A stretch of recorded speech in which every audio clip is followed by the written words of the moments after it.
Ladies and gentlemen, welcome to the Rum and Regret podcast. I am Andy Drake. Johanna Myers. Nate Tessie, and we drink and we know things. It is Tuesday, March 7th, and tonight I think we're going to keep it pretty general. There's been a lot of stuff going on right now. It's a great time to be a nerd. We have new Star Wars on Wednesdays, new Star Trek on Thursdays. My goodness, we're living fat, my friends. New History of the World premiered over the weekend. Yep. That's Spoiler right. alert, it's terrible. Oh, really? Yeah. Oh. We'll talk more in streaming. Okay. All right. Yeah, we'll get into it. So we're going to keep things general. There's a lot of stuff going on. So I think we'll just get right into it with the horror corner. Joe, what do you got? What I got. So Megan Unrated came out. Ooh, how was it? Kind of pointless. Oh, really? For someone who hasn't seen it, is it pointless? Did it add? It didn't add anything. It really all it adds is a little bit of extra gore and a few F-bombs. Really? Perfect. So yeah, okay. It's obviously watch the unrated one, but I'm glad I didn't pay for the unrated one. Oh, sure. Because I would have been like a little butthurt. Yeah. Because I had to look up afterwards. I'm like, wait, I don't see any difference. Like, okay, all right. Aside from Megan actually curses, which is like, oh yeah, she dropped an F-bomb. All right. It wasn't the same unrated experience that you had with the Terminator. No, it was not. Right? He killed the dog. Mind. I'm like, how? I've seen this movie like 80 goddamn times in my life. Yeah, how have I never seen this? And then, right. Like a buddy of mine commented and was like, "Oh yeah, it's been out for like years, and it's like great, and all this extra footage." And I'm like, "Where have I been?" Yeah, you've been watching the menu for the 30th time, or something. Yeah, or rewatching Hannibal. Right, exactly. Yeah. Run. Oh man, might as well start Supernatural again. There's nothing on TV. Oh, that's right. I should do that. No, you should not do that. No, don't watch do it. Shit for the pod. God damn it! I did. He could have learned a language, Joe. Seriously, easily. Jesus. But Dean and Sam. Yeah. Oh. Yeah, Nate, you need to watch it for the first time. I don't. Right. I really don't. The first episode is basically the whole show, and I'm good. I mean, I like it a lot. It's actually really cool. There's so much other shit to watch. I can't get into a 15-season fucking black hole. Yeah. Oh yeah, but we can watch 3-hour Marvel movies until we're bleeding out of our eyes. Well, yeah. I mean, I bleed internally. Yeah, I bleed internally for Marvel movies. I recycle that. Yeah. Anywho, so after Making Unrated, they released Infinity Pool Unrated, which now I'm kind of jaded. I'm like, what's this going to be? Is it going to be better? I mean, if they're streaming, why don't they release them both at once? Yeah. I mean, I get it. They want people to come back and watch it again, but right. Come on, guys. Which, like, so with Megan, I'm like, why did you should have just made the unrated version the version. Right. Like, there's not, like, it was in theaters, any kind of mind-blowing extra features or stuff. That's why, because they wanted it in theaters. Yeah. And they wanted it PG-13. Right. And I'm like, okay, like, extra blood and a couple F-bombs should be still PG-13. You're allowed one, I think, in a PG-13 movie, right? Right. Yeah. So that it was probably just done. It's the Mortal Kombat blood code for Nintendo. Right. Yeah. So that's a bummer, but well, again, hopefully the Infinity Pool unrated will be better and more worth the unrated version. Right. Yeah. So Mike Flanagan has said he wants to go play on Elm Street. He was on a podcast called Script Apart, and they were talking about he wants to do an Elm Street movie. Is Rahul gonna be free? Don't think so. That would be cool as fuck, though. But he said he's kind of got a whole take that he worked out a couple of years ago. So oh wow, really? It's something that he's had in the can for a while. So No let way. Mike Flanagan do it. You'll let Rob Zombie play. Right. Right. Yeah. Oh man. Have you seen his TikToks lately? No, I haven't. Go yeah, go down that hole because it's like some I forget what it is. It's some like face replace or something, but he's messing with Rahul like every time. Oh my god, that's awesome. Nice. So yeah, so check it out when you get a chance. It's really good. Yeah. Nice. They are friends. They're Yeah. such good friends. And Scream 6 is coming out this week in theaters. I still need to see the last one. That trailer looks good. It looks really good, and I still need to see the last two, so Okay. that's catching up to do. But they did a poster that was the outline of Ghostface with like subway tracks. It looked like a BART map or like a New York subway map. And Yeah. it showed all the spots are the people that have died through the entire Scream franchise. It's Oh. really cool. I'll Okay. send you guys a link and we can put it in the show notes. Yeah, that The was show. something that was super cool in the trailer. They showed like a trophy room, right? That had all of the like clothing on mannequins from all of the kills from all the movies or something like that. It was Oh, crazy wow. looking. Yeah. That's nuts. So hopefully that'll be all good and super cool. And that's kind of all I've got for the horror corner. If except for Nate saw Cocaine Bear. Oh, that's right. Yeah. So the it's certified fresh at 69 on the tomato meter. I'm not sure how that's fresh, but giggity. Critics' consensus: despite Cocaine Bear's half-baked plot and uneven acting, the titular fur fiend's scene-snorting frenzy will give B-movie enthusiasts a contact high.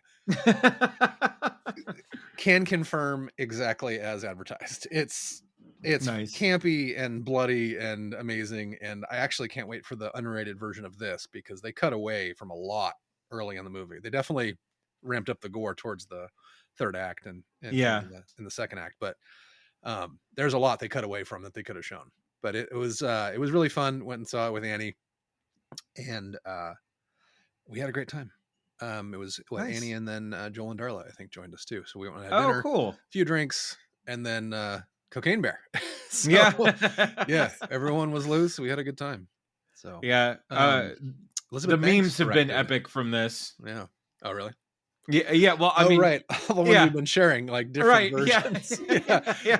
Propane Bear was really good. I think That Joe, was- the one that you shared. You're Yeah. welcome. I did like the Ewok. Oh, yeah. was really good. My favorite one was Cocaine Bear with Fozzie photoshopped in as Scarface, Scarface. with a Yeah. mountain of coke in front of it. So good. The other one I loved was the MODOK, mechanized organism designed only for cocaine, and it was Cokehead instead of Cocaine Bear. We should put these in the show notes, man. They're classic. Yeah. But yeah, overall we had a great time. It was really fun, as Nice. advertised again, and I'd love to see an unrated version. So Elizabeth Banks, man, she killed it. It's a really great campy B movie horror thing, and there's a lot of the theater was very vocal. A lot of like, oh god. I mean, maybe that was just me, but there were also a surprising number of kids that were too young to be in a movie called Cocaine Bear. Man. God, I don't know how that a few in our theater, but then a lot in the theater across the way. Yeah. Like a family came out. Went, yeah. Like I don't know how that happens, but then as parents with very limited sitting options, right? You know, like I get it. It's like sometimes you just got to bite the bullet and take your kids for to the see Cocaine Bear. Pay for the therapy later. Pay for the therapy. No, 100 times no. It's probably just going to go over their head. They won't even remember it. They won't get the jokes. Or, the cocaine references might go over their head, but the skull splitting in half and the organ and entrail feasting won't. I guarantee. I mean, the next time you throw down powdered sugar to make some cookies and stuff, like, what's that going to trigger for the kid? Right? Okay, and the show is at a new low. Really? That's our low? Come on. Wow. No, we've gotten lower. That's our new low for today so far. So far, right. That's the baseline so far. Okay, all right. Just to be clear. Yeah. Is there anything else on Cocaine Bear, Nate? Nothing else on Cocaine Bear to add, but we do have a lovely Okay. Annie in the house. Hi Annie. Everyone says hi. They're waving at you. They can see you, by the way. You're right. Yes. So behave. Right. No, I'm kidding. No, don't. I mean, don't.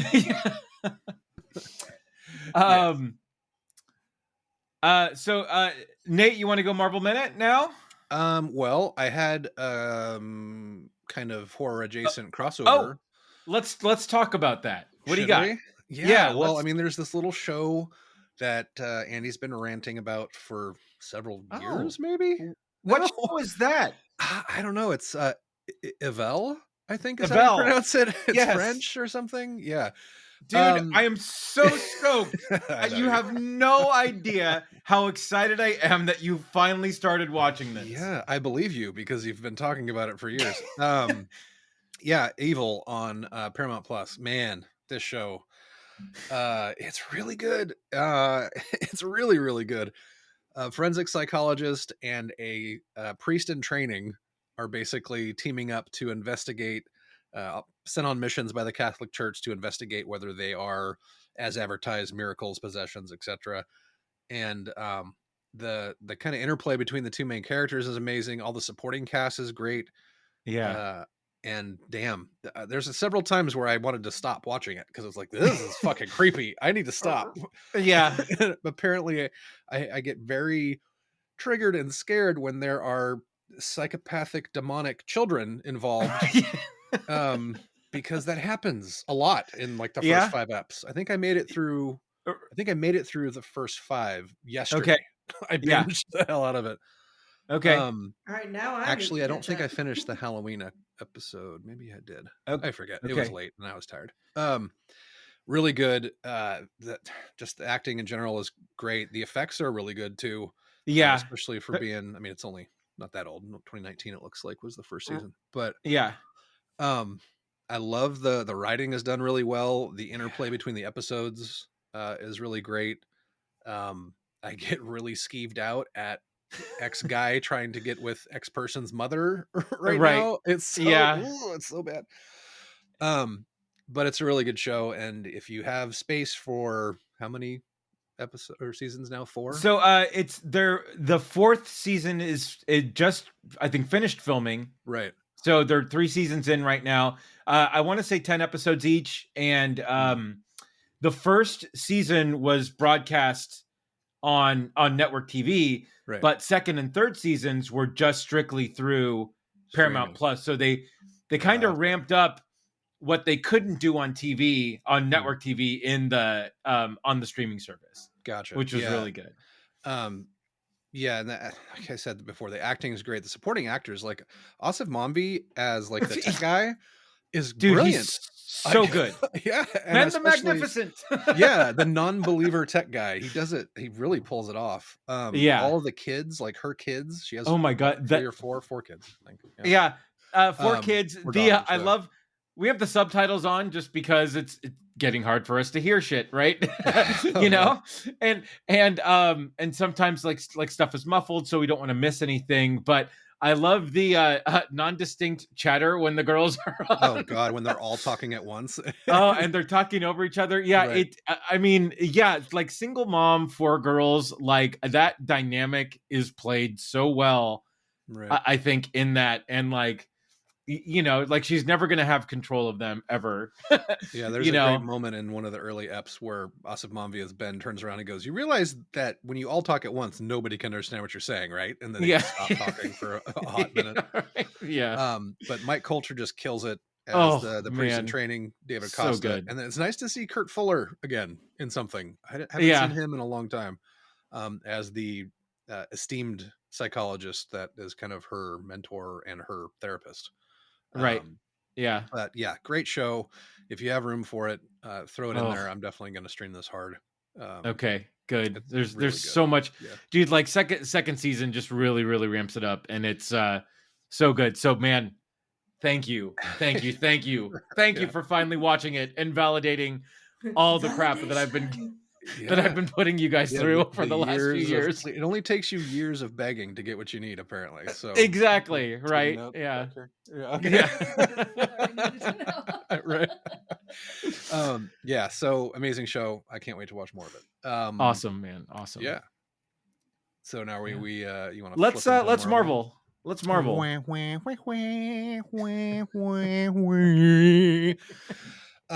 So not the most recent thing, but probably my most favorite thing from the last 2 weeks is Disney released a never before seen post-credit scene from Iron Man. Oh yeah. That was shot, was literally filmed. They filmed this take and then obviously didn't put it in the movie. So at the end of the original Iron Man, Tony Stark comes home and Nick Fury is, there in his Malibu mansion overlooking the ocean, and basically is there to recruit him into the Avengers Initiative. And there's this whole back and forth. Well, who are you and what are you doing in my house? Blah, blah, blah. But this take, basically there's 3 rounds of who the hell are you? And then Sam Jackson as Nick Fury is kind of pontificating about the Avengers and responsibility and all that. And then finally the third time, Tony Stark asks him, who the hell are you? And he goes, I'm Nick Fury, motherfucker. Yeah, clearly it's not making it into the cut, but I love that they released that. So, but I mean, come on, you quick cut after motherfucker, like that would have been brilliant. I mean, come on. Right. Yeah, yeah, exactly. Yeah. But I'm glad we get they need to write that into his contract. Like there has to be a motherfucker line somewhere. We got to take it. There's got to be at least one take in everything that he's in. Yeah. And other Marvel Disney news, happy news today. Jon Bernthal confirmed to be returning as the Punisher in Daredevil Born Again, which was theorized but not official until today. So, ooh, yeah, that's nice. So that's going to be amazing. It also looks like we already have the Kingpin coming back, and I forget who the other person was besides Daredevil. One other person. There are 2 people that are suspiciously absent, which is Deborah Ann Wall and Eldon Henson. So Karen Page and Foggy Nelson from the original Daredevil series, which were great supporting characters, especially Deborah Ann Wall's character. She's badass. You'd remember her from True Blood and other things. She's really interested. I haven't heard anything from him. Apparently the last comments that they made were pretty old though. So I think this is probably kind of a hidden surprise that we'll get. Sure. Yeah. I can't see them not being in this, especially if it's continuing the story. But they may kill him off early or do something horrific like they did with Thor's buddies in Ragnarok, where he has the Heroes 3 or whatever, and then they just die. Yeah. I mean, Hela kills him in the beginning of that movie. That was sad. Yeah, that wasn't done. Yeah, it was a super waste of those amazing characters. But yeah, so we'll see. That's going to be a great series. I can't wait to see it. The first season, I think, is something like 18 episodes. So that's right. Yeah. It should be long and distinguished. And we should get, we talked about this last time, we should get not Nick Cage, Luke Cage and Jessica Jones potentially. Right. In that also, especially now that season 4 of Evil has finished. So yeah. What else? We've got James Spader's Ultron rumored to be returning in a new upcoming Marvel movie. So Don Cheadle was going to get a whole spin-off series called Armor Wars, dealing with Rhodey and War Machine. Apparently they changed. I don't know why they switched gears to make it a movie. Probably cost, I would think, maybe, or timing. I'm not sure why. But apparently one of the bads in that might be Ultron, which will be awesome because he's a pretty major player in that universe. And since we have multiverse stuff happening now, who's to say it isn't just another version like the What If monstrosity that got all the Infinity Gems? That was a nightmare for everyone. Right. But he's amazing. Obviously Spader's great and Ultron's badass. So it'll be cool to see that happen. Marvel confirms Jonathan Majors' next appearance in the MCU is going to be in Loki season 2. And that's coming up soon. Of course. So that'll be great. He was fucking scary in the Ant-Man movie. Like, he's a fucking badass and a great actor. Like, he acted circles around everybody in that. Dude, he looks scary in Creed 3. I'm sorry. Well, yeah. Yeah. He's out for revenge in Creed 3, and he's similar in this. So, yeah, one of the reasons he's so jacked was because of that movie. Right. Let's see what else we got next here. There was a first look released of Cate Blanchett's Hela for season 2 of What If. So that's confirmed that she's going to be in that second season of that animated Marvel show, which is fucking awesome. I can't wait to see that again. Yeah. What else we had in the news? Ryan Reynolds blasts Wolverine's first movie as an absolute trash fire. So if you remember Wolverine Origins, the first solo Wolverine movie, is when we first saw Wade Wilson, played by Ryan Reynolds. That's right. The mute, like, Deadpool thing with the arms blades coming out that he actually killed at the end of Deadpool 2 using a time travel device, like saving the multiverse. Yeah. So that's where his comments were aimed at. They've been poking at each other pretty constantly online ever since it was confirmed that Hugh Jackman's coming back for the next movie. So yeah, those guys are just amazing and need to be protected at all costs. Yeah. Can't get enough of that back and forth. Right. Let's see, what else do we have here? So Stephen Yeun from Walking Dead, he's going to play Sentry coming up in a new MCU project, and which will be cool. It'll be cool to see him back as, let's see, let me find that info here. There's the direct. In the Thunderbolts movie, Sentry is this crazy big badass, kind of a Superman analog, but the main issue with Sentry is that he has an alter ego called Void, the Void, and he kills everything. So that'll be interesting. We'll see what happens with that. And then the last thing is we've got Sydney Sweeney from Euphoria and a couple other things that you can stream, reportedly cast as Spider-Woman. So she's going to be like the second or third iteration, I think, of Spider-Woman. And there's a bunch of rumors kind of swirling around the new Spider-Verse movie that a bunch of actual live action Spider people are going to be in it. Tom Holland, etc., which is why the movie got pushed. To actually add some live action people. I also saw that live action Venom might also be in it. So a lot of Spider-Verse things happening. Right. Yeah, they do need to start paying off some of these post-credit scenes that we've been seeing for the last few years. Right, for sure. Yeah, I agree. Pandemic's a mofo, so right. No, for sure. We're about for sure. out of that production window. Right. Yeah, we should kind of get back on track. So yeah, we've officially started phase 5, and even though Ant-Man got review bombed, apparently, it was fun. It was a fun movie. Yeah, and I think we talked about that last time. So yeah. But yeah, that's what I got for the hot Marvel minute. Nice. All right. Look at that. That's just wonderful.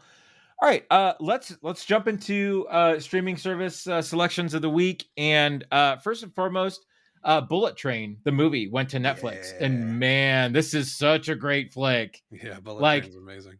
I did not expect to love it as much as I did, but sure enough, it did. Another great Ryan Reynolds cameo,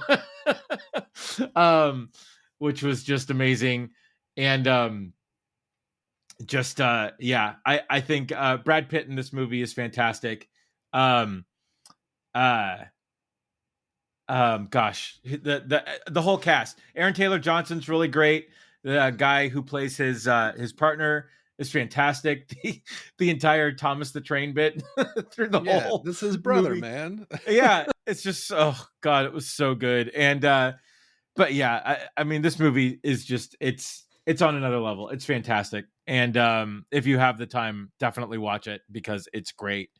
Jamie and I also wrapped up The Imperfects, which had one of the most satisfying season finales that I've ever watched.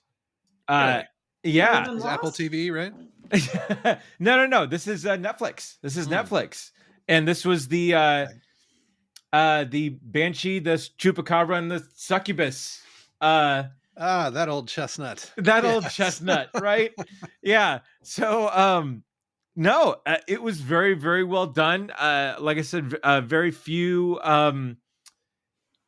stones sort of left, but really set up this sort of wonderful, hopefully second season that we'll hopefully soon get. Who knows? But man, wow. Yeah, I did not expect it to like that as much as we did. But both Jamie and I, after that finale, was like, oh man, that is just so good. Right on. I added it to the watch this list. Yeah, right. Yeah, The Imperfects, it's good. Nate, you'll love it for sure.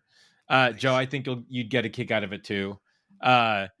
Because they go chupacabra, but he's a werewolf. It's very Nice. werewolfy in Is that it like regard. a monster of the week with monsters No, situation? not real. It's a one solid story that goes through, and they do run into. So they had stem Genetically cells modified, right? Yeah, augmented stem cells given to them via gene therapy, and then they were given medicine to repress them, and then they were given placebos to let it come to light. And then when it came to light, they searched for other kids that were in the program. You get to meet a few of them, but at the bulk of it, it's these 3 kids that are searching to try to get fixed and to try to get. And they bring in some people that were in the program before throughout the course of the season, but the main bit were these 3 kids, this main group of kids that are working to find the doctor that did this to them, have him create a cure, but then when he comes back in, his true sort of mission comes to light, and that brings just another great element to it. So, Gotcha. yeah, check it out if you can. It's wonderful, well written, and it's really, really good.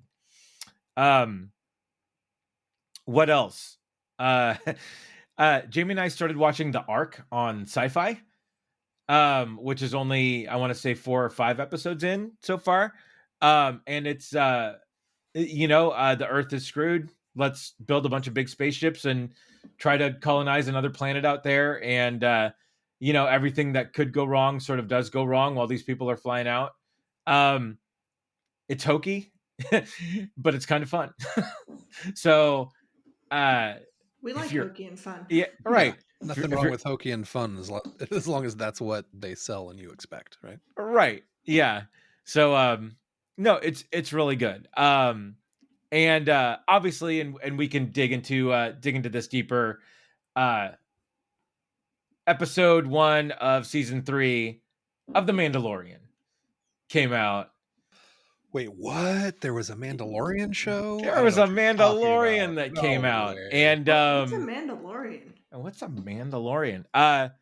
Yeah, and it was essentially sort of mop up for people that didn't watch Book of Boba Fett initially. I think to get him a lot missing. Yeah.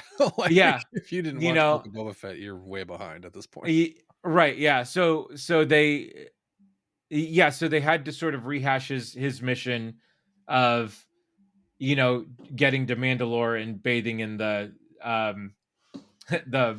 what is it? In the waters in the mines below Mandalore. That's right. Yeah. And then they his helmet, and he is no longer a Mandalorian. Right. Yeah. But before that happens, we had a full-on meth gator attack on the on the shores of their new encampment. That was a long and distinguished gator beast, man. Right. That was a really cool scene, though. It was like, hey, their Mando crew is grown, and they're starting to get a clan together. And hey, look, little Mando helmet for the new kid, right on the shores of Lake Titicaca, and holy shit, that is a beast that came out of that thing. So when Ken the size and I of the were Empire State this, Building, we thought that this was a flashback. That was totally little Mando. Yeah. And then when he shows up, it was like, oh fuck, it was just a random foundling. Yeah, and that kid is actually Jimmy Kimmel's nephew. Of course it is. Oh my god, the nepotism runs deep. Holy shit. He played the kid sand person in Book of Boba Fett as well. Nice. Yeah. So but yeah, they could have made this kid look less like a very tiny Pedro Pascal. Yeah, for sure. Right? But wrap his hair back, give him blonde hair, paint him blue, whatever. Yeah, it was. So I thought the same thing, but only for a beat, because then you've got the armor and the heavy shock trooper that is Oh yeah, Vizsla, pre-Vizsla, Yeah, Pax Vizsla. the current Vizsla. Right. Yeah. Remaining, also known as remaining Vizsla. Right. Yeah, the last of his name or whatever, who fought for Right. the saber in Book of Boba Right. Fett. Yeah. It was voiced by Favreau. So Right. Yeah. But no, that was I love the battle with the Gator because it is basically showcasing all the different sort of attacks that the Mandalorians can do. Right. They each one has their sort of their special weapon. The little groups within the groups have their little things that they do, and I love that part of it too. Yeah, And they then were fully screwed. oh yeah, Until Mando saves the day with proton torpedoes. Like, Jesus. right, You know, I yeah, always love a giant reptile. right, man. yep, I When was it rooting for the meth exploded, gator. well, of course you were, but it exploded at the end, and I was like, graboids. I know, right, yeah, right, Viscera everywhere. Like, yes. Can Yeah. you fly, sucker? Oh my right. god, can you imagine graboids on Tatooine? They'd rule Oh the whole man, planet. yeah, I Isn't almost that Dune? Yeah, right. Isn't that the plot of Dune? yeah, I Sure. almost wanted Mando to fly his ship into the Gator like the boat into the shark and the boys. Nice. There you go. That would have been great. Oh, yeah. Although he would have needed a new ship then. Right. But you know, but yeah, then he gets the back and forth with the armor, basically rehashing what the conversation that they have in the belly of the ship, in Book of Boba Fett. Although she offers a little more skepticism now that hey, the mines below Mandalore are gone. Right. And they So this it's glassing, the Night of a right. Thousand Terrors, right? Yeah, it's a fool's quest, but then man, you can always count on Jawas to come through with a fun little trinket. So he had a piece of something from Mandalore that had that proved that it, so who knows, we'll see it. I'm sure we'll see it. And then he heads back to what's that town called again? Navarro. Yeah, The very right. beginning, yeah. Yeah. And he sees Apollo Creed. Grief Karga with his cape droids. Holy shit. Oh man, that was great. Droids. Yeah. And then the life goals. I need cape droids in my life. Yeah, the statue of IG-11 in the middle of the right. Yeah. Parts, like that was great. Right. Yeah. So and then that was a bunch of, oh, here's where everybody is now, and this is what everybody's doing, and this is what I'm doing, and all that good stuff. Yeah, they referenced Cara Dune getting reassigned, like joining the troopers. Like, cool, that's an easy way to write her up. Yep. There we go. Hey, they didn't kill her, so who knows? They could recast her in some future season. Yeah, not worth it. Yeah. Do we need it? Galaxy. We don't. Yeah. So, and then Mandalorian's grown because he says he needs a droid now to complete his mission, and he wants to resurrect IG-11. Yeah, what could go wrong? Yeah, right. Gonna bring back a murder droid. Yeah. But I do love how they dispose of the droid with the bust of Grief Karga. The other droid. Right. Didn't he say that's using your head? Something, yeah. Oh, yeah. They made some kind of head pun. Right. Yeah. Overall, I really liked this episode, but it was so there was a lot of really cringe moments in it. It was fun. The little droid fixer-upper dudes were so cute. Yeah, dude. Babu Frick's Babu Frick's it broke. Yeah, right. He's broken. Yeah. And then you've got you've got Grief Karga sticking his head down, trying to translate. Right. We can clearly tell what they're saying. It was so oh my god. If it wasn't trying to be slapstick, I don't know what that was, because Jesus. Right. Baby Yoda's just cuddling one of them. Oh god, that was so great. Yeah, squeezy, right. no squeezy. It's like somebody get a spray bottle for that thing. Right. Yeah. No, but for me, the most cringy part of this is coming up with Salad the Hutt. That killed me. The Pirate King. Oh yeah. Oh, that's right. Salad the Hutt. Yeah. Oh my god. He looked like freaking what's his name? Davy Jones from Pirates of the Caribbean, right? Yeah, no, I was thinking of oh gosh, what's Andy Gina's guy? Old Greg. Oh my God, He's totally old totally Greg. reminded me of old Greg. I'm like, oh Oh god. Are you no, gonna serve us yes. brandy Oh from a shoe and God, I Baileys see it from now. shoe? Oh, Oh Nate, have you man, seen that? Oh no, I'm looking at it the now. Mighty Oh Boosh. no. Oh God, it I'm is old old Greg. Greg. Oh, that's Yeah. terrible. Oh God, that's so awful. Oh What are man. you giggling about? Yeah. Oh, we'll have you on for the Mighty Boosh episode. But Right. Yeah. old Greg.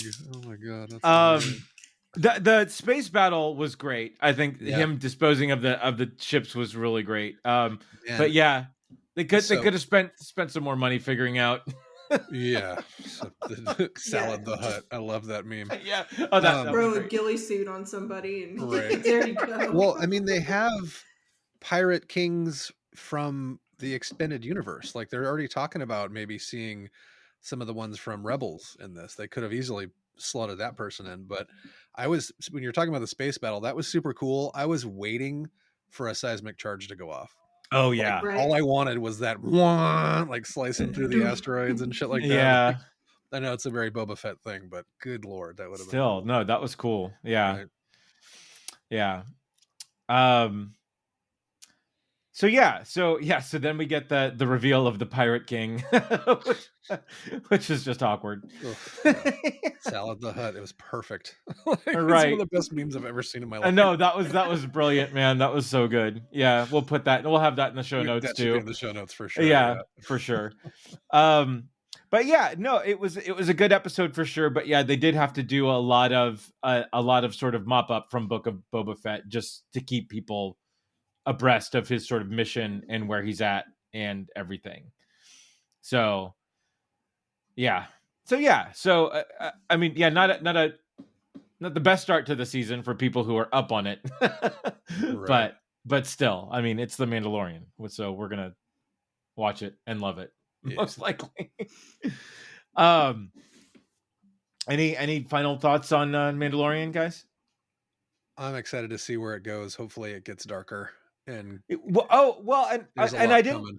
Yeah, and I didn't talk about his interaction with Bo-Katan at the end. Yeah. Yeah, she's just lounging. That castle was gorgeous. Right. Yeah. Well, and it's interesting too that the I'm sorry, what's his group of Mandalorians called? Yeah, I forget they're the I should know that. But they're basically religious fanatics. Right. According Yeah, to the rest of the Mandos. yeah, not the Death Corps, not something No, Death like Watch that. is her group. Death Watch is her group. Okay, Yeah. yeah. Right. So, but yeah, it's interesting to see that they're sort of growing in numbers where Bo-Katan has completely like lost her followers. Right, because of the whole yeah. dark saber thing. Children of the Watch is the name Children of the Watch. other group. That's what it is. Yeah. Religious zealots that broke away from Mandalorian society, and that's the only reason they survived the Night of a Thousand Terrors when the Empire glassed the planet. Right. Yeah. So yeah. So that I think that was the big setup for the season of him versus Bo-Katan and how that all plays out. Yeah. So yeah, a very good setup. But yeah, definitely sort of getting everything in play for the season, I think. Right. Oh, that's tonight too, right? Well, midnight. No. Oh, yeah, midnight. But yeah. So, and then really quick, Star Trek Picard on Paramount Plus, episode 3 just came out. I won't say too much on this, but man, this season ramping up so great. We had a Wrath of Khan sort of nebulous space battle. Jonathan Frakes back in the captain's chair on his ship, the Titan.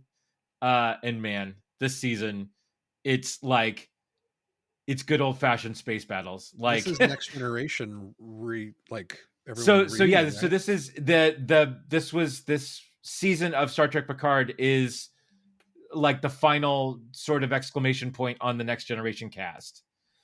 It starts with Beverly Crusher, the Doctor, sending a subspace distress call to Picard, and Picard in his winery with his new girlfriend. His winery with his side chick. Yeah, and gets the distress call on his old communicator from his old uniform that is in a box. Like, Nice. and Well, she it's didn't have his new number, right? right. So- No, apparently not. And it all gets sort of started from there. And like I said, this season of Picard it's fantastic.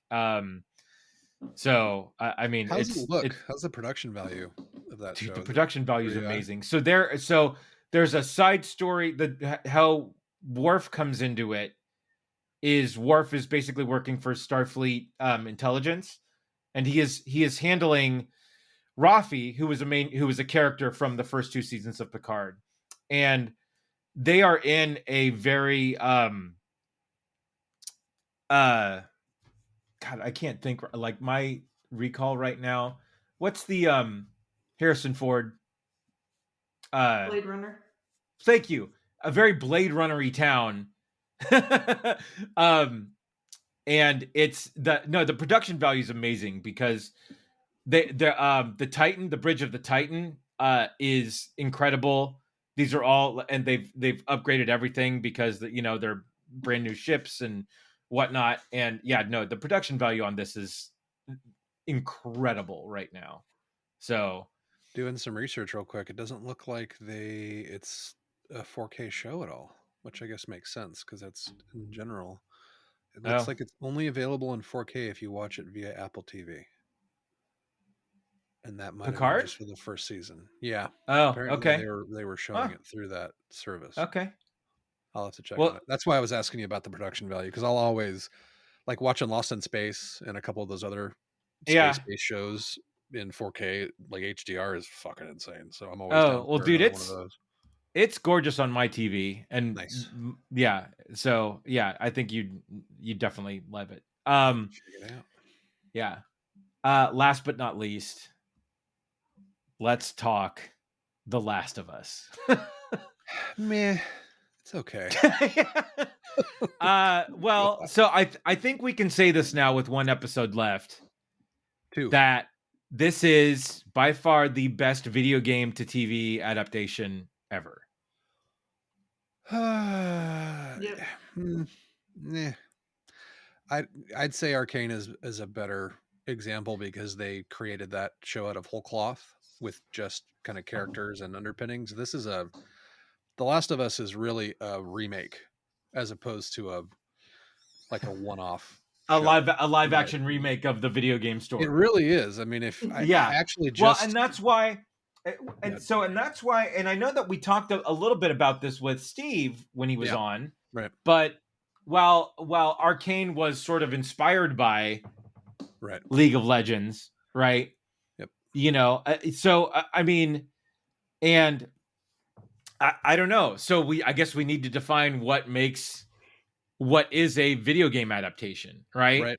Is it the story that we play through in the movie, or is it characters in a brand new narrative but were originated in a video game? Right. I mean, that's a fair point. I think it depends on the game, because like if and when they ever make a BioShock movie or TV show, I hope it's this good and this close to the source material. Right. Yeah. I want it shot for shot. Yeah, well, because the newer God of War creator was talking about how the pressure's on him now because that's the next thing coming. Down the pike is going to be a remake of God of War, and because they nailed it with the show. Good Lord. Yeah. So 2 episodes have happened since we've last talked about this. Yep. We had the Ellie and Riley flashback episode. Yeah, which was amazing, and again got review bombed because we can't have nice things and people. No. Yep. No. The whole mall setting I just think was incredible, and the fact that a lot of that was done practically. Right, and the Mortal Kombat 2 game was there. Yeah, let's go, man. When the when the arcade lit up, like, I had the same reaction as Ellie. Same. This is the most beautiful thing I've ever seen. Yeah, 100%. Oh wait, my only little thing in which we talked about it in the chat was I'm like, okay, as somebody who played the original Mortal Kombat 2 arcade version, Yes. there's no way you're fighting the fatalities unless you have a book or something. Well, yeah. You're not Think just of going Right. to button It's a mash and figure it mall. out. There's definitely a GameStop in the mall, and if that game is in the arcade, I guarantee you there's a magazine. Think about it. It's 30 plus years after the society collapses, so it's possible. There's a Game I Informer would say somewhere. not probable though, because if they're gonna have the fatality codes for Xbox and PlayStation, not the original arcade game. So, Maybe. well, Think about I when this know is they supposed to didn't. happen, though. I know they didn't show this, but so I am old enough to remember Mortal Kombat 2 in the arcades. I went to the University Center at UC Santa Barbara and watched two guys play it in a sea of 40 people looking over each other's like shoulders, just trying to Right. get a view. And these guys played pretty much every day. They would do every sort of combination to try to figure out the fatalities. When they figured it out, they had a paper taped to the side of it Nice that to had write the it down. fatality on there. That's Nice. it. Yeah, and think about it. So the show is, but like the outbreak day is in 2003. Yeah. So there's not a lot of, I mean, that's original Xbox time. Right. So Yeah. there's not a lot of that. I mean, there's a lot, but arcades are still a thing, you know. So, Right. Yeah. So, but I said this in the chat, Joe, is that they probably found my time capsule with the fatality codes written down because that shit needs to get preserved, man. yeah, exactly. That's amazing. There's need to know information. Yep. Right. But I think the date, their date through the mall, the four wonders of the mall, I loved it.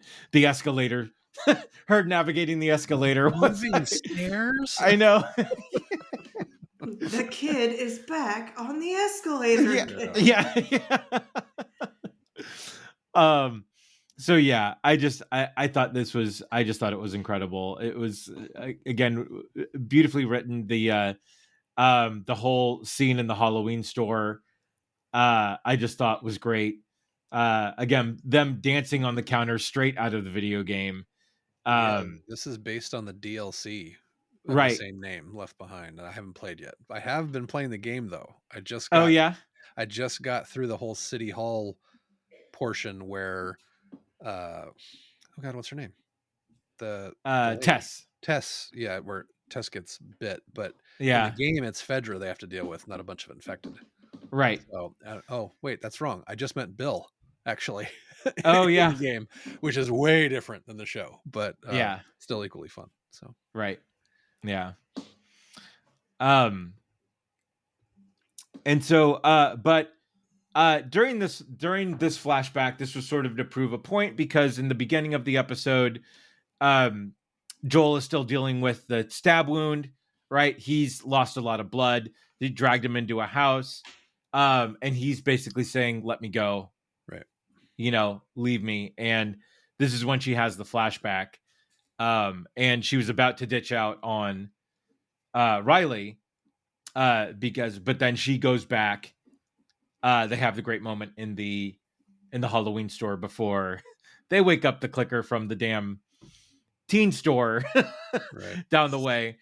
And then they both get, this is where Ellie gets her bite in her arm, where Riley also gets bit in the hand. And then they have their little sort of together moment. And then it cuts back to her getting a dirty needle and thread to stitch up Joel. And all through the thing, Jamie's like, there's got to be fire. She's got to sterilize the damn thing. And she doesn't. She just stitches up Joel. And then that sort of bubbles us over into this last week's episode where now the stitch work is infected. Joel is still in sort of a very sort of bad way. So, and I guess this is also straight out of the game too, where this portion of the game you go and play as Ellie, where you need to go out, need to get food. The rabbit scene is straight also out of the game, except you can shoot the rabbit in the game. I'm playing the sorry. game actively. Oh, sorry.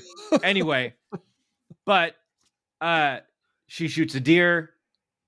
They it runs away, it runs out, but then we get this other group of people who we saw in the beginning of the episode of their leader reading a Bible passage.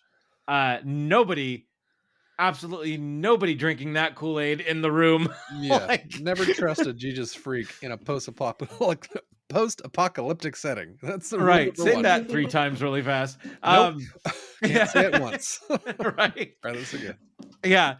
And then it focuses on a girl who says, "Hey, when can we bury my dad?" And he's like, "No, it's too cold. We can't dig. We'll bury him in the spring." If he lasts that long. Wink, wink. Right. We've got him on ice. He did a lot of leg workouts. So. Yeah. And then we get the great cameo here from Troy Baker, who of course was the voice of Joel in the game, as sort of this preacher leader, creepo, right-hand man guy. And yeah, and they're having the talk of, well, how much food do we have left? How long are we going to last? And, people saw some deer up in the woods. Who knows? It was dark. They could have just been seeing stuff.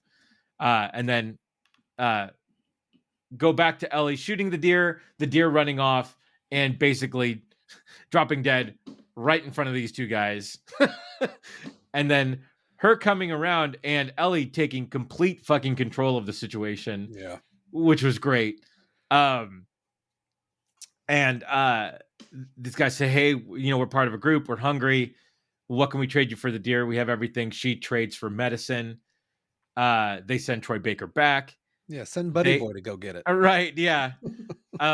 Again, dialogue straight out of the video game, which is great. I love the little after segments after and then I always skip the next week on because I don't want this thing spoiled, but I always watch the inside the episode portion. That's really good.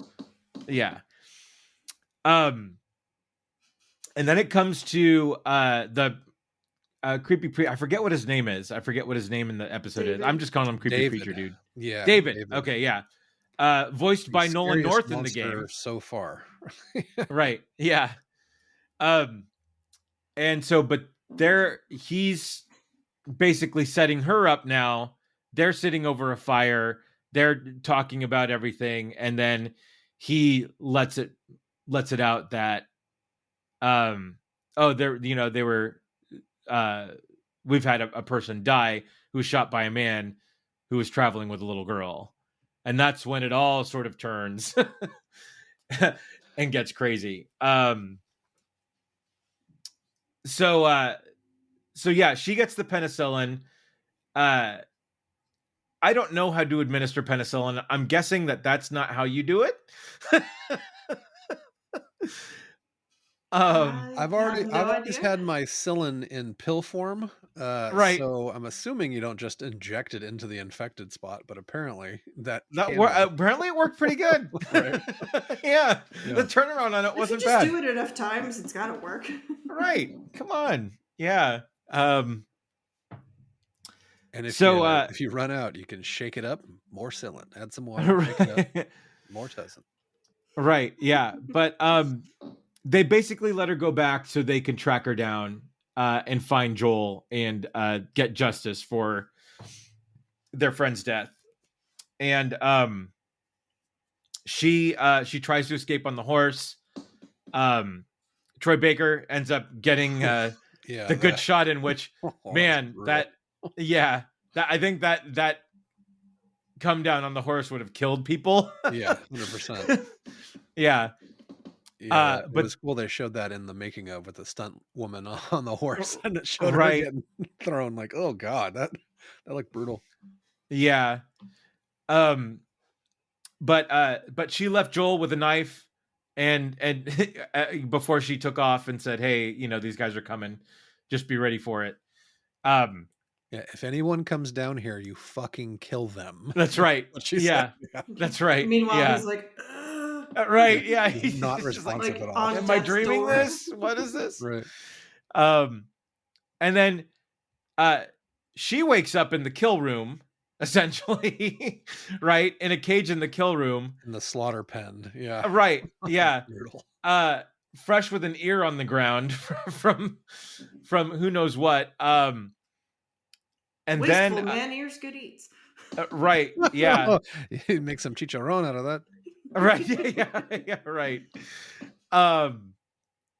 And then it cut to it cut to them making food for the people at some point. I forgot. I'm obviously jumping around here, but yeah, he comes in with that fresh tray of meat and he's like, "Oh, it's venison." Like, Wink. no, it ain't. And then, dude, just the whole dinner scene, like the most uncomfortable, like, group dinner. Like, it was hard. Like, I'm sure it was hard to film, right? But it was hard to watch because you Right. can tell that everybody just hates being there. Well, Like, yeah, they're Well, getting just like like bowls of everybody's whatever, and he's got Right. everybody's scarfing because they're starving. right. And Yeah. then like dude's sitting there with his like double-sized plate and Oh. it's just like slowly like watching, smirking, everybody eating their friend. Yeah. Oh man, that was so brutal. And it comes back to Ellie in there, and he even gives her a plate of food, and he says, "I swear, this is deer." You know, but you can't really take his word for it at this point. At this point, I believe it cuts back to the guys searching the house Right. for Joel, right? And he's caught, just a blood stain. Right. Yeah. And so he's up and at him, and man, Joel at I guess 50% is better than these guys, because damn. Yeah, he kicks their fucking ass. Like, Oh yeah. the torture scene apparently is right out of the game too, and man, that was brutal. Dude stabs the one guy who comes down in the neck. Yep. Disables both of these other two guys, has one in the chair, one on the ground, stabs him in the knee to get the location of their town, and then the other guy says, "I'm not going to tell you anything." He's like, "That's okay, I believed him." Yeah. Yeah, he threatened to pop his kneecap off. Oh god. Oh. Like, when that happened. Man, like, just those scenes alone are just, they're so good, and like it's not normally what we get, in these types of situations, which I just think is wonderful. Yeah, and I think that's what made the game so dynamic. Like, that's why I can't wait to play this part of the game. Apparently that's lifted directly from it, like almost right, like a scene for scene recreation. Right. Yeah. So then it comes back to rapey, creepy preacher guy basically telling Ellie that he sees the violence in her and she's his equal. Exit. Yeah, and like, imagine what we could do together. Oh, man. Like, yes. Obviously, he brings in his hand for a touch where she immediately breaks his finger. God, I know, and oh man, and then this, they get her on the kill table, right? Or no, wait, doesn't she bite? Yeah, well, back up for a second, Okay. because there's a whole scene of David preaching about cordyceps and how cordyceps will provide. That's right. And that's basically his new god, and yeah, and that kind of thing. And they spread and dominate and can be violent as needed.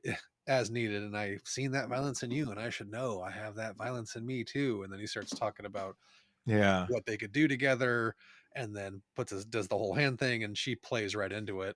Yeah. Well, he plays right into her, right on him, and does the whole, breaks his finger back or whatever, and he slams her face against the bars, and yeah.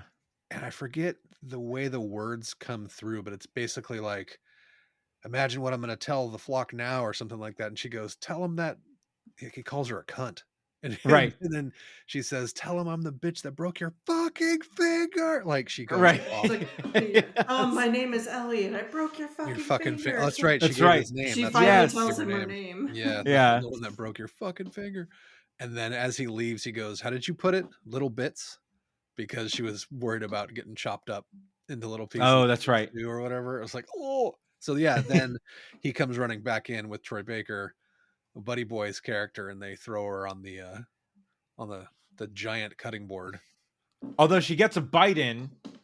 Yeah, so what basically that order, they get her on the board, she's begging, he's David has the cleaver, and she goes, "I'm infected," and then he pauses Yeah. and slams a cleaver down next to her head and pulls her arm up, and that's when she gets the moment to bite him or something like that, and he goes, "Now you Right. are too," or whatever, and then Yeah. grabs the cleaver and smashes Troy Baker's character in the Oh, throat. It was man. woof. Yeah. Like, Yeah. what a badass. Yeah. And then she gets away in their sort of creepy cafe. Yeah, and the giant Right. lodge from the resort. Like, holy crap, why isn't that Right. space being used? Right, exactly. And yeah, from there we get the showdown between this guy and Ellie, and yeah, like there were times during this fight. I'm not going to do the fight justice by recapping any of it, so I just want to give my thoughts on it. There were times where I thought that we would get the classic trope of the guy's going to get the upper hand, and then we're going to get the shot Pedro from Joel, Pascal, because right. yeah, Saving the day. and there was that one scene too where Joel's got like all of his weapons and he's sort of like dragging himself towards the town and everything. Finds her And backpack in the shed and that kind of right. thing. Yep. Yeah. And sure enough, we don't get that. We get Ellie fucking fighting for herself and saving herself. Yeah. In one of the most brutal fucking like scenes. And just, I mean, yeah, like all that fucking justified rage in that moment when she's cleavering him to death. Like, holy shit. And then we get her running out, reuniting with Joel, and you get Joel calling her baby girl. Well, yeah, at the she's end. completely broken after Right. what she's forced to do and what just happened, because she almost gets raped by this guy. And like the biting was my favorite part. Like, oh my God, that's right. It just, please fucking kill him. Please hit him Right. more hits, please. Yeah. And she runs out and it's just like, I like thought she was going to take her own life at that point, because she's just looking so completely destroyed from ground up. And then Joel comes up behind her and grabs her, and she flips out like, "No, let me go, let me go," because she thinks it's one of the other guys. And it's me. And he grabs her face and like, "I got you, baby girl." Like, oh God, yeah. And that was the first time he said that in 30 years, because that's what he used to say to his daughter. Right. And like he holds her face like he did his daughter. His it was daughter, yeah. Exactly. Oh my God. Yeah, but it was intense. Yeah, just the emotional sort of highs and lows that this show has taken us on week to week. I don't know that I've gone through this in any other show. Like, I don't know that I've hit it, that it's hit this hard, in terms of, the father-daughter dynamic, the brother-to-brother dynamic, the, father to adopted daughter dynamic, the post-apocalyptic lovers. right. Literally the Romeo and Juliet of their times, almost, in the Firefly and Phaedra, right? And they're two, Riley in one spot and Ellie in another spot, but them coming together, having that amazing night. And then Ellie having to step up and take care of him for 2 episodes, right? It's just like, it's just hitting all these incredible beats. And I said, I just don't know that any other show has done that. Yeah, and I don't think I've seen anyone develop as an actor from season 1 to today more than Bella Ramsey. Like she was No. amazing as the Queen of Bear Island in Game of Thrones, but holy Right. fuck. I know, but there was so little for her to do in that. You Well, didn't right, and really she was get to see super her. young. Right, Yeah. exactly. And she acts Yeah. circles around pretty much everybody in the show. Oh, yeah. And Annie put it best. We're watching this together, like texting back and forth as things are happening, and she's just like, Bella fucking Ramsey. Yeah. Like, yeah, no shit, right? She's gonna win all the awards, and if she doesn't, that's a fucking travesty. So Yeah. So I totally agree. Yeah. Joe, where are you here? Oh yeah, same. It's just like such an intense show, and every I can't wait to watch it. And then afterwards, I'm just like, holy crap, right, that was intense. I need a palate cleanser. Yeah, need a minute to come down.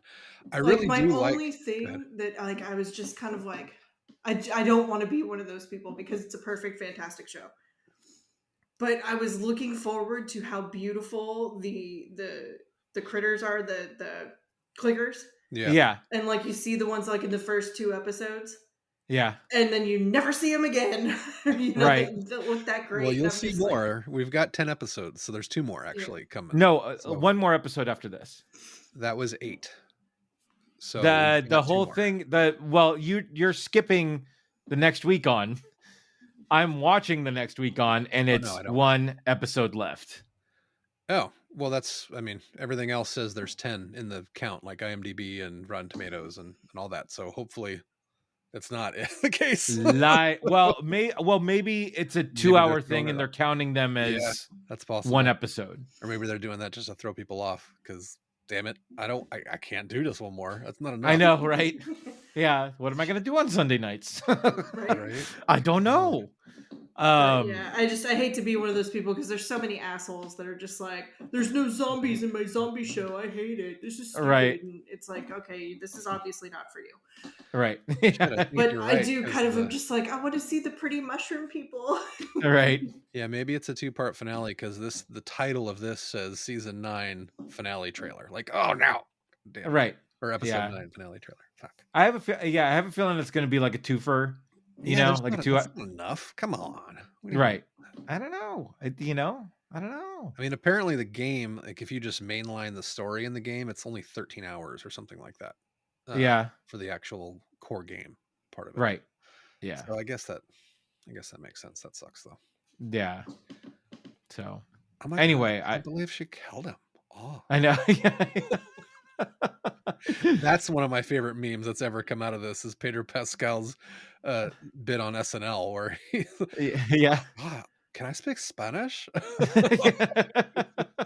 Yeah, if you haven't seen it, you don't know what I'm talking about, look it up. Oh no, it is so good. Yeah. Oh. Yeah. So yeah, I mean that's where it is.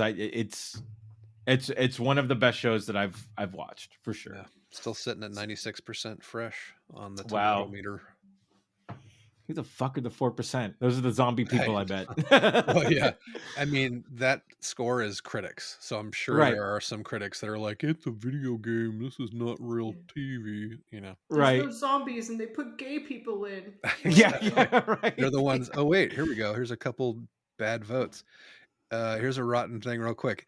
It's just not interesting to watch an angry man escort an irritable girl across the country amid a cartoonish zombie apocalypse cosplaying a credible global pandemic.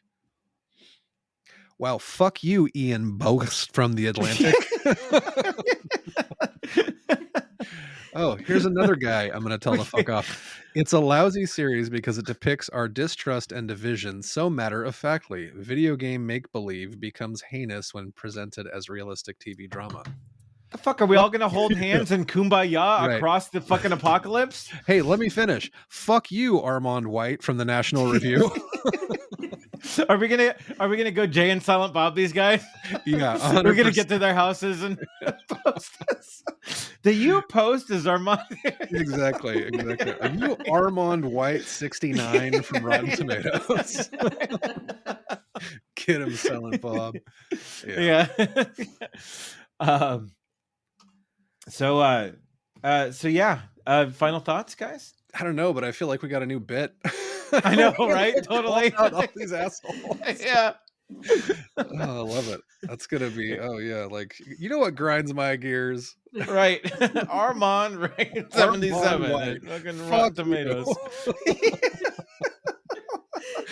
Oh, this is good stuff. All right. Oh, This is gonna be brilliant. our side pod is just going through like amazing Right, things all the and shitty calling reviews. out the assholes. I like it. I'm digging this, and it's gonna happen. All right. Yeah, let's do it. I'm on Let's board. do it. it.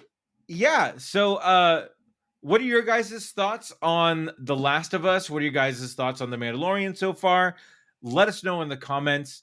You can find us on Facebook at the Rum and Regret Podcast. You can find us on Twitter at rum_regret. Joe, where can they find you? At Joe Chickadee on the socials or at joechickadee.com. Nate, where can they find you? Sure, Avid Gamer, AV1D Gamer on all the socials and your gaming platforms of choice. Excellent. You can find me at Crazy Drake on Facebook, Andrew Drake on Twitter, and until the next time, we have spoken.